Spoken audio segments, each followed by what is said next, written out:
Hello বন্ধুরা, আশা করছি তোমরা সবাই ভালো আছো আর আমিও ভালো আছি।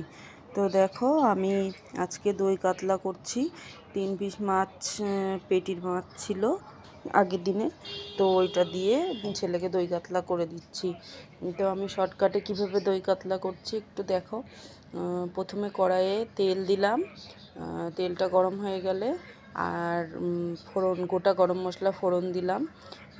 তারপর মাছটা তো ভাজাই ছিল আগের দিনের, তো গোটা গরম মশলা ফোড়ন দেওয়ার পর বেটে রেখেছিলাম আদা, রসুন, পেঁয়াজ আর হচ্ছে একটু সর্ষে, এই পোস্ত আর একটু তার সাথে তিল দিয়ে বেটে রেখেছিলাম।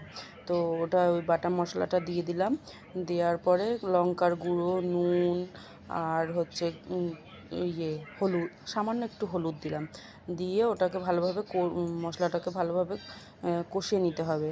যখন মানে যখন মশলাটা ভালোভাবে কষা হয়ে যাবে, মানে তেল ছেড়ে দেবে, তো তখন ওই দই, টক দই 2-3 চামচ মতো টক দই ফেটিয়ে, মানে ভালো করে চামচ দিয়ে একটু ফেটিয়ে নিয়েছি। নিয়ে ওই দইটা দিয়ে দিয়েছি ওর মধ্যে।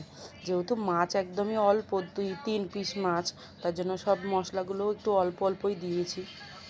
তো টক দইটা দেওয়ার পরে একটু সামান্য চিনি দিয়ে দিয়েছি, কারণ চিনি দিয়ে টকটা ব্যালেন্স করবে আর কি, তার জন্য।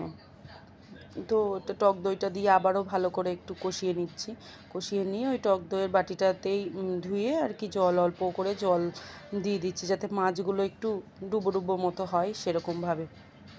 দিয়ে যখন জলটা ফুটে আসবে, তখন ওই ভাজা মাছগুলো ওর মধ্যে দিয়ে দিচ্ছি। মাছটা একটু হালকা করেই ভাজতে হয়, যেহেতু আমি কালকে ভাজা খাওয়ার জন্য করেছিলাম, তার জন্য একটু ভালোভাবে লাল করেই ভাজা হয়েছিল। তো যাই হোক, সেটাই দিয়ে দিলাম। দেওয়ার পরে একটু হালকা করে গরম মশলা দিয়ে দিলাম উপর থেকে, দিয়ে একটু ফুটিয়ে তারপর নামিয়ে দিলাম। হয়ে গেল ঝটপট দই কাতলা শর্টে।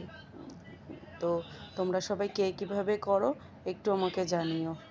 আর সবাই ভালো থেকো, সুস্থ থেকো। টাটা।